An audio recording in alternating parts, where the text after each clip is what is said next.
కొన్నిసార్లు మనం జీవితంలో కొన్ని పనులు చేసి చాలా బాగా చేసాం అనుకుంటాం.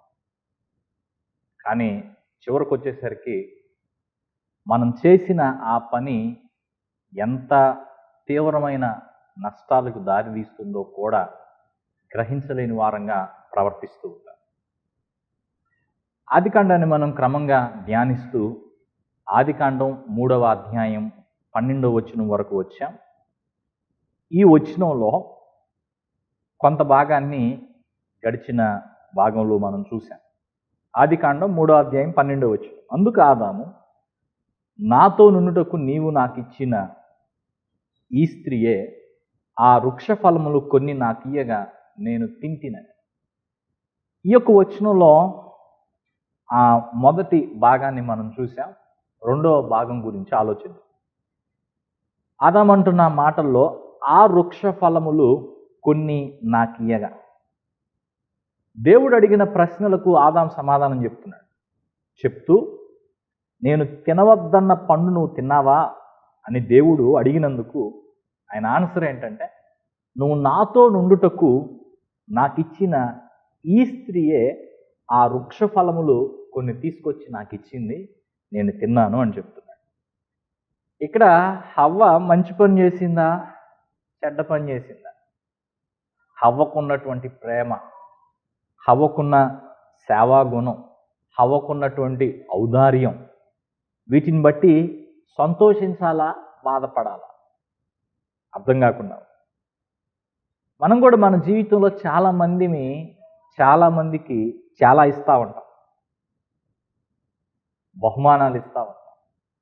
అయితే మనం తీసుకొని వాళ్ళకి ఇచ్చేటువంటి బహుమానాలు, మనం తీసుకువెళ్ళి వాళ్ళకి ఇచ్చే బహుమానాలు ఏంటి అనేది మనం ఆలోచించాలి. ఏ బహుమానం ఇస్తున్నాం వాళ్ళకి?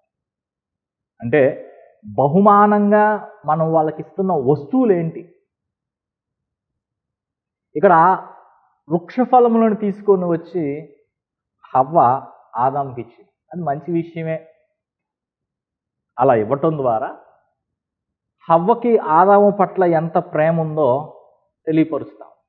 స్వార్థపూరితంగా దొరికింది కదా అని చెప్పేసి కళ్ళు మూసుకొని ఎవ్వరికి కనపడకుండా నేను ఒక్కదాన్నే తినేద్దాం అనేటువంటి విధానం కాకుండా తన భర్తకు కూడా అందులో భాగం ఇవ్వాలనుకుంది. సో అది మంచి విషయమే. కానీ ఏ వృక్ష ఫలములు ఆమె తీసుకొచ్చింది? ఏ యాపిల్ పండో, జామ పండో, మామిడి పండో, ఇంకొకటో తీసుకొచ్చి ఇస్తే మనందరం ఖచ్చితంగా రెండో మాట లేకుండా అవ్వను మెచ్చుకునేవాళ్ళం. కానీ ఆమె తీసుకొచ్చి ఇచ్చిన పండు ఏంటిది అని అంటే, దేవుడు నిషేధించిన పండు, దేవుడు తినవద్దని చెప్పిన పండు. దేవుడు తినవద్దని చెప్పిన ఆ పండుని ఆమె తినటానికి లేదు, తన భర్తకి ఇవ్వటానికి కూడా లేదు. ఒకవేళ అలా చేస్తే మీరు చచ్చిపోతారు అని కూడా దేవుడు చెప్పాడు. అయితే ఇప్పుడు అందరూ నాతో పాటు ఆలోచించండి. దేవుడు నిషేధించిన ఆ పండుని హవ్వ తీసుకొని వచ్చి ఆదాంకి ఇచ్చింది అని అంటే ఏం కోరుకుంటుంది హవ్వ? ఆదాం చావాలనే? దేవుడు చచ్చిపోతాడని చెప్పినటువంటి ఆజ్ఞ పక్క ఉంది కదా, మరి ఆ పండు తింటే ఆదాం చచ్చిపోతాడు కదా. దీన్ని మనం ఆలోచన చేస్తే, అంటే హవ్వ నమ్మింది సర్పం చెప్పిన మాటలు నమ్మి మీరు చావరని సర్పం చెప్పిన మాటలకి స్పందిస్తూ ఇలా చేసింది.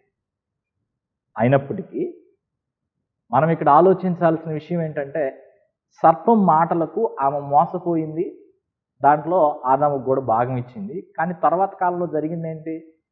దేవుడు చెప్పినట్టుగా చచ్చిపోవడం జరిగిందా లేదా అంటే ఖచ్చితంగా జరిగింది. ఆదాముకు సహాయంగా ఉండాలని దేవుడు హవ్వను సృజించాడు.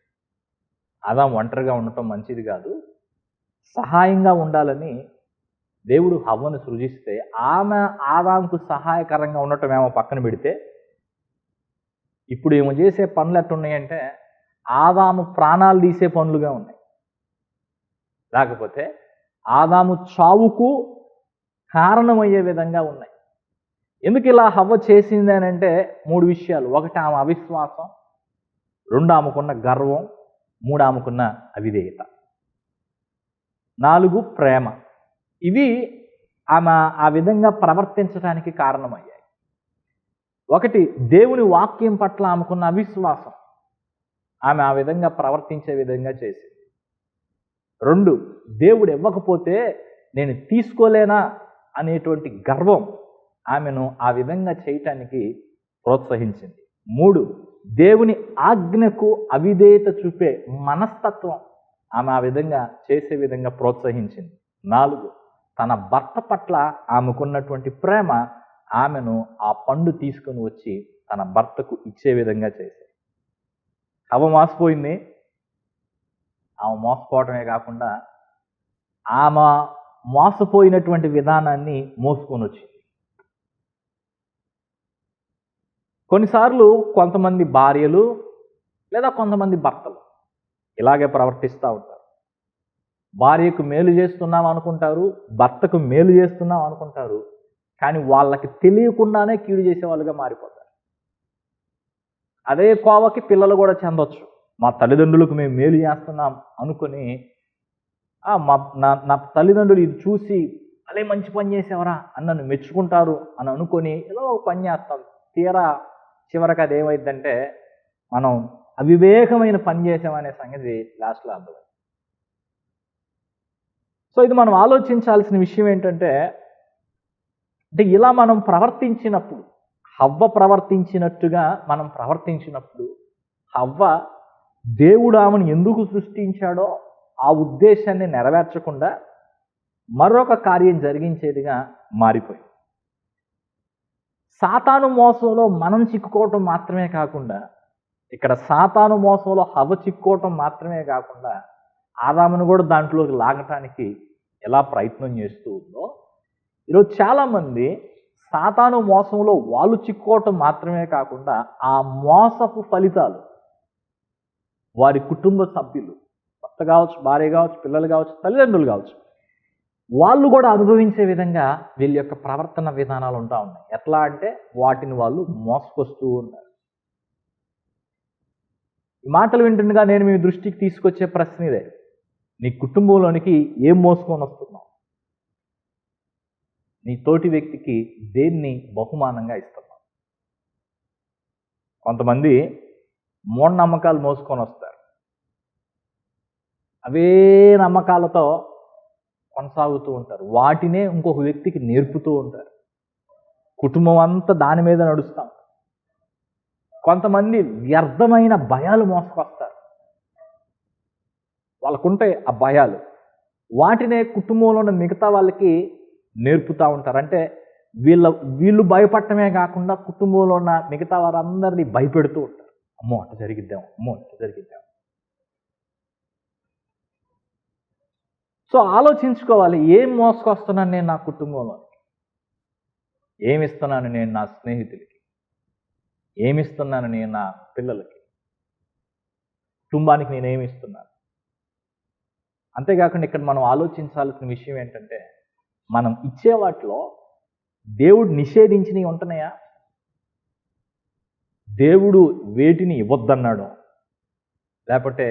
లేకపోతే దేవుడు వేటిని తినవద్దన్నాడో, దేవుడు వేటిని చేయవద్దన్నాడో, దేవుడు ఎలాగైతే ఉండొద్దన్నాడో అవి మనం చేస్తూ కుటుంబంలో ఉన్న మిగతా వాళ్ళు కూడా చేయటానికి ముందుకు ప్రోత్సహించే వారంగా ఉంటున్నామా? ఇవి దేవుడు నిషేధించినవి అని తెలిసి కూడా ఏం కాదులే అని సాతాను ఇచ్చే భరోసాని బట్టి మనం మన కుటుంబాన్ని పాడు చేసుకోవటానికి వాటిని తీసుకొని మన భాగస్వామికి, పిల్లలకు అందించడానికి ప్రయత్నం చేస్తున్నాము. మనకు తెలుసా తప్పు అని, కానీ సాతాను మోసంలో చిక్కుకున్న కొంతమంది స్నేహితులు, కొంతమంది చుట్టుపక్కల ఉన్నటువంటి వాళ్ళు వాళ్ళ మాటలతో ఈ విధంగా మనల్ని ప్రోత్సహిస్తారా? ఏం కాదులే, మేమందరం చేయట్లేదా అనగానే దేవుడి మాటలు పక్కకు పెట్టేసి వాళ్ళ మాటలనే మనం వేదంగా భావించి ప్రాముఖ్యంగా ఎంచి ఆ మాటల ప్రకారంగా దేవునికి వ్యతిరేకంగా మనం ప్రవర్తించడానికి నిర్ణయం తీసుకొని కుటుంబం మొత్తాన్ని కూడా ఆ దారిలో తీసుకెళ్ళడానికి ప్రయత్నం చేస్తూ ఉంది. అయితే ఇది ఎంత ప్రమాదకరమైన ఆలోచన అనేది మనం గ్రహించాలి. ఇది ఎంత ప్రమాదకరంగా పనిచేస్తుందో మనం ఆలోచన చేయాలి. ఈ మాటలు వింటుండగా ఈ తీర్మానానికి రండి, ఈ నిర్ణయం చేసుకోండి. ఇది మొదలుకొని నా ద్వారా నా కుటుంబానికి మేలే జరగాలి కానీ కీడు జరగటానికి వీల్లేదు. నేను ఏమైతే తీసుకొస్తున్నానో, ఒకసారంట ఒక అతను పొలంలోకి వెళ్ళి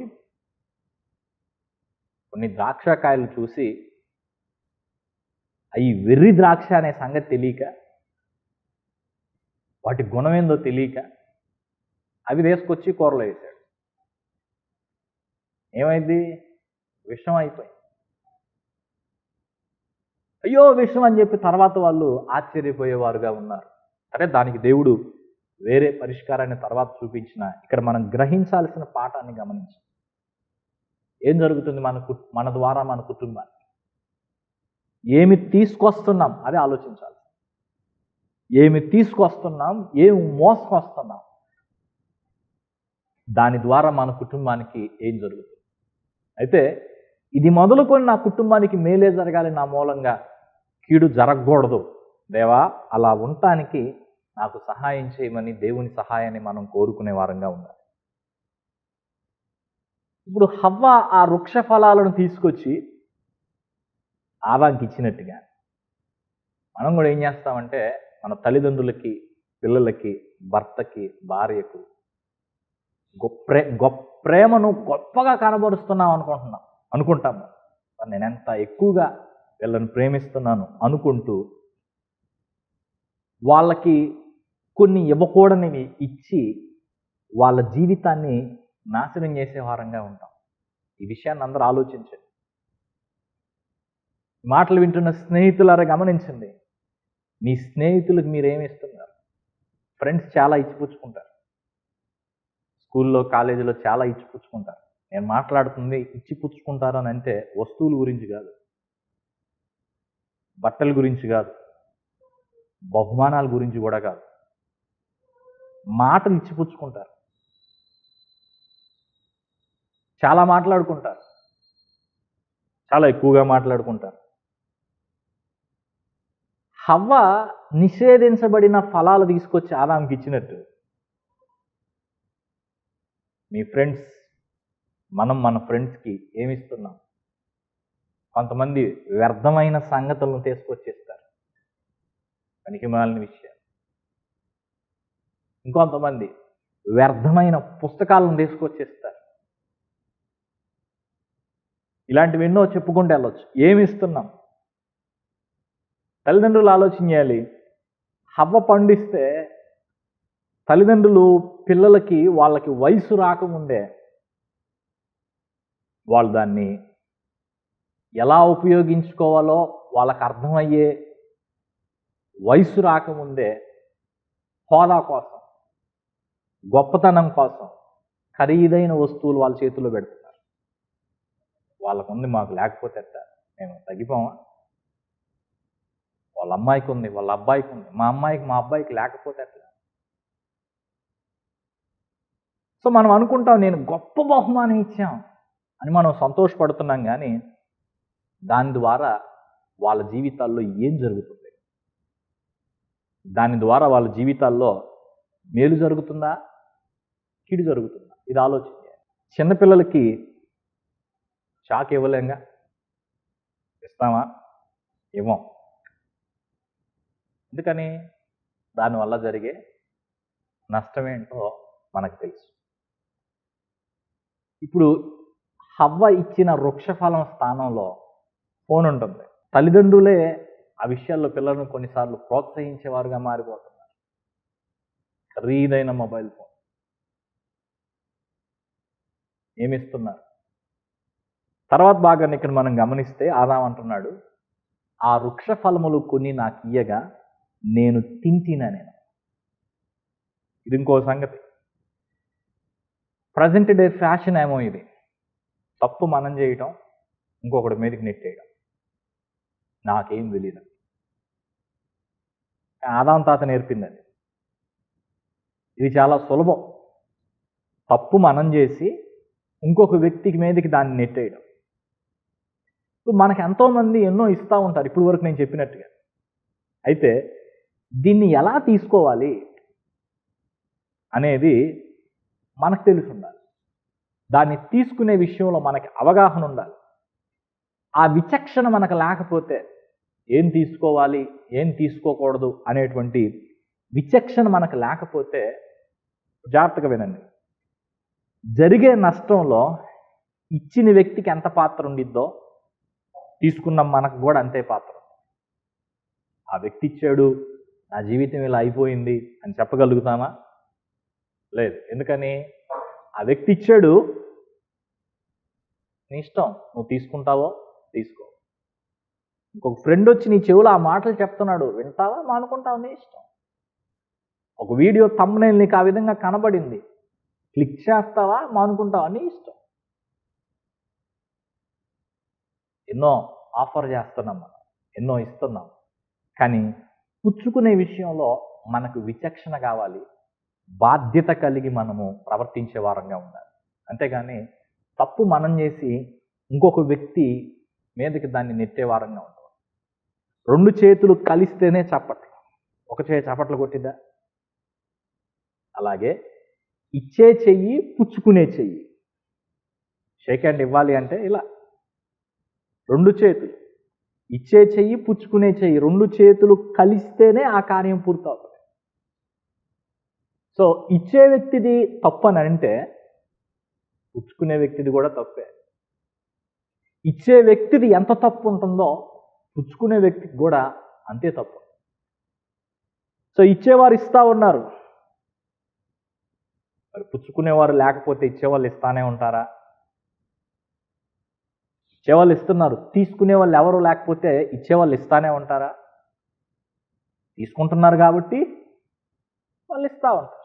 తీసుకునే వాళ్ళు లేకపోతే ఇచ్చే వాళ్ళ సంఖ్య, ఇచ్చే తీవ్రత, ఇచ్చే స్థాయి పడిపోతాయి. డిమాండ్ అండ్ సప్లై అంతే. డిమాండ్ లేనప్పుడు సప్లై ఆటోమేటిక్గా కిందకి వెళ్ళిపోతుంది. సో సాతాను కానీ, సాతాను సంబంధమైన మనుషులు కానీ, మన కుటుంబ సభ్యులు కానీ, బంధువులు కానీ, స్నేహితులు కానీ, శ్రేయభిలాషులు కానీ ఎవరైనా మనకి ఎన్నో ఇస్తూ ఉంటారు. సలహా ఇస్తూ ఉంటారు, మాట సాయం చేస్తూ ఉంటారు, వస్తువులు ఇస్తూ ఉంటారు. అయితే కొన్ని సమాచారం వాళ్ళు మన చెవిలో చెప్పేటువంటి వారుగా ఉంటారు. అయితే వాటిలో వేటిని పుచ్చుకోవాలి, వేటికి నో అని చెప్పాలి, వద్దు అని చెప్పాలి అనేది మనకు తెలిసి ఉండాలి. కొన్ని విషయాల్లో మనం అస్సలు మొహమాట పడం, మొహం మీద చెప్తాం. కానీ ఇలాంటి విషయాలకు వచ్చినప్పుడు ఎందుకు అంత మొహమాటం? భలే మొహమాటాన్ని కనపరుస్తుంది. ఎదుటి వ్యక్తికి నీకు విషం ఇస్తా ఉంటే, విషం అది విషమని తెలిసి కూడా తీసుకోకపోతే అతను బాధపడతాడేమో అని తీసుకుంటావా? ఫీల్ అవుతాడు అతను తీసుకోకపోతే అని తీసుకుంటావా? నేను తీసుకొని ఇంకొక వ్యక్తికి ఇద్దాంలే, నేల మీద మోద్దాంలే అని తీసుకుంటావా? లేదా నాకు వద్దని చెప్తావా? దేవుడు నిషేధించినవి, మన జీవితాన్ని నాశనం చేసేవి ఇంకొక వ్యక్తి మనకి ఇస్తున్నప్పుడు వద్దు అని చెప్పగలిగే ఈ ధైర్యం మనకు కావాలి. మనకు ఆ ధైర్యం ఉండాలి. ఆ ధైర్యం లేకపోతే దేవా నాకు ఆ ధైర్యం ఇవ్వయ్యా అని దేవుణ్ణి అడుగు. వద్దు అని చెప్పగలిగినటువంటి ధైర్యం నాకు దయచేయమని దేవుణ్ణి అడుగు. అంతేగాని వాళ్ళు ఇచ్చారు, నేను తీసుకున్నాను, ఇదిగో ఈరోజు ఇలా అయింది అని తప్పంతా వాళ్ళదే అన్నట్టుగా వాళ్ళ మీద మనం నెట్టేసి మాట్లాడడం ఏమాత్రం సబబు కాదు. ఆదాము ఇక్కడ ప్రవర్తన ఎలా ఉంది? తప్పంతా హవ్వదే అన్నట్టు మాట్లాడుతున్నాడు. దీంట్లోకి దేవుణ్ణి కూడా భాగంగా తీసుకొచ్చాడు. ఈరోజు ఇలా జరిగిందంటే ఇందులో నీది కూడా తప్పు ఉంది అని దేవుణ్ణి కూడా భాగంగా చేశాడు. అంటే ఆయన మాట్లాడిన మాటలు అంటే నా కోసం నువ్వేమని ఇచ్చావు, ఏమో నాకు ఆ పండు ఇచ్చింది కాబట్టి నేను ఆ పండు తినటానికి కారణం మొదట నువ్వు, తర్వాత ఆమె. ఈయనకేం పాత్ర లేదు, ఈయన లాస్ట్లో అనమాట. సో ప్రతి కుటుంబంలో ఇలాంటివి జరుగుతూ ఉంటాయి. భార్యాభర్తల మధ్య జరుగుతూ ఉంటాయి, పిల్లల మధ్య, తల్లిదండ్రుల మధ్య జరుగుతూ ఉంటాయి. అయితే తప్పు జరిగిపోయినప్పుడు ఇద్దరికి అందులో పాత్ర ఉన్నప్పటికీ, ఈక్వల్ షేర్ ఉన్నప్పటికీ మాట్లాడే విధానం ఎలా ఉంటుందంటే ఎవరో ఒకరి మీద దాన్ని పెట్టారు, నువ్వే చేసావురా. మనకున్న ఈ టెండెన్సీ మారాలి, ఈ స్వభావం మనలో మారాలి. ఏంటి ఆ స్వభావం అంటే, మంచి జరిగితేనేమో అంతా నేనే చేశాను బాగుందా అని మన పేరు చెప్తాం. తప్పు జరిగితేనేమో అంతా వాడే చేశాడు, ఏమే చేసి అని ఇంకొకరి మీదకి నెట్టేయటానికి ప్రయత్నం చేస్తాం. మంచికేమో బాధ్యత తీసుకుంటాం, తప్పు జరిగినప్పుడేమో అలాంటి బాధ్యత తీసుకోం. సో ఈ స్వభావం మనలో ఉంటే దాన్ని మనం విడిచిపెట్టాలి. తప్పులు దొర్లిపోయినటువంటి సందర్భంలో మన తప్పును మనం అంగీకరించగలగాలి. ఎస్, ఇట్స్ ఎ మిస్టేక్ అని చెప్పగలగాలి. నా వలన తప్పు జరిగింది అని మనం దాన్ని అంగీకరించాలి. దాన్ని ఇంకొక వ్యక్తి మీదకి, కుటుంబంలో ఎవరి మీదకి కూడా నెట్టే ప్రయత్నం చేయకూడదు.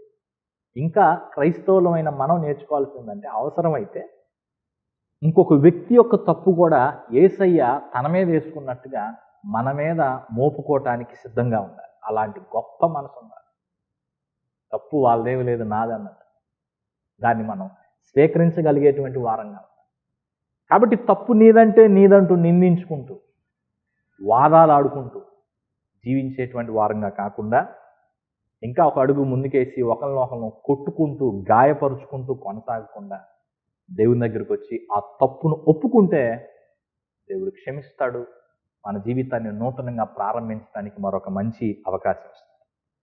అన్నిటికి మించి కూడా ఒక ముఖ్యమైనటువంటి విషయం ఏంటంటే, మనలో ఎవరైనా ఒక వ్యక్తి మోసపోతే, హవ్వ మోసపోయింది కదా ఇక్కడ, మనలో ఎవరైనా ఒక వ్యక్తి మోసపోతే ఇంకొక వ్యక్తి బుద్ధి కలిగి ప్రవర్తించేటువంటి వారుగా ఉండాలి. అంటే జ్ఞానంగా ప్రవర్తించేటువంటి వారుగా ఉండాలి. బైబిల్ చెప్తుంది, హవ్వ మోసపోయింది, ఆదాము మోసపోలేదు. ఆదాముకి ఆ పండు తినకుండా తప్పించుకునే అవకాశం ఉంది.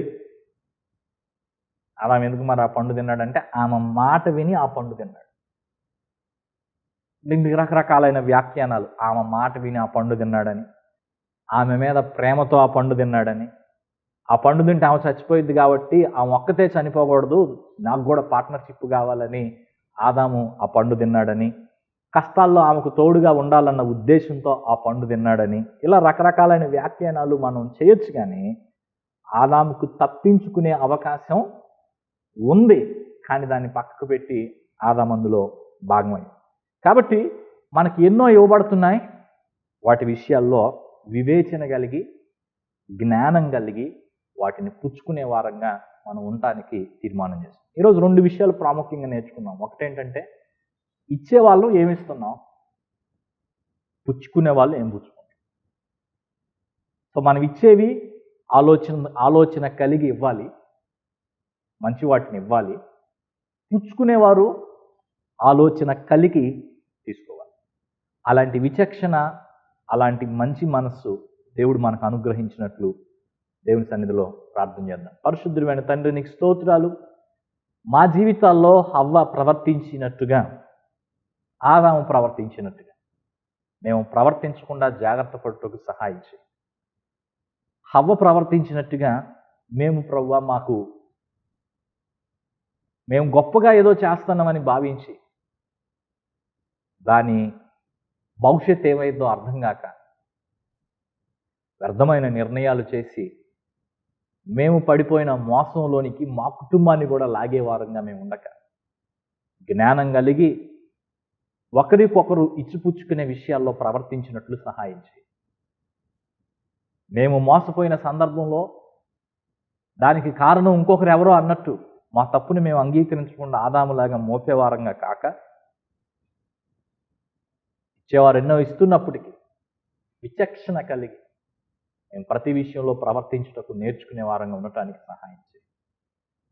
ఈ విషయాల్లో ప్రతి ఒక్కరూ ఆలోచన కలిగి మొహమాటం లేకుండా నీ యొక్క మార్గంలో నడుచుకున్నట్టుకు గాను, నీతో మంచి సహవాసాన్ని ఏర్పరచుకోవటానికి గాను, చక్కగా కుటుంబాన్ని కట్టుకోవటానికి గాను నీ కృప చూపాలి. మరి విశేషంగా ఒకరిని ఒకరు నిందించుకునే స్వభావం తీసివేయి. మంచి జరిగినప్పుడు మాదే అందులో ముఖ్యమైన పాత్రని, చెడు జరిగినప్పుడు తప్పంతా నీదే అని మాట్లాడేటువంటి స్వభావం మాలో నుంచి తొలగించు. ఈ మాటల ద్వారా మా కుటుంబాలను కట్టుకునే భాగ్యం అనుగ్రహించమని ప్రభువును రక్షకుడినే యేసయ్య నామములో వేడుకుంటున్నాం తండ్రి. ఆమేన్. ప్రభు మీకు తోడయిండి ఇచ్చుకునే విషయాల్లో పుచ్చుకునే విషయాల్లో జాగ్రత్త కలిగి వ్యవహరించినట్లు సహాయం చేయనుగాక.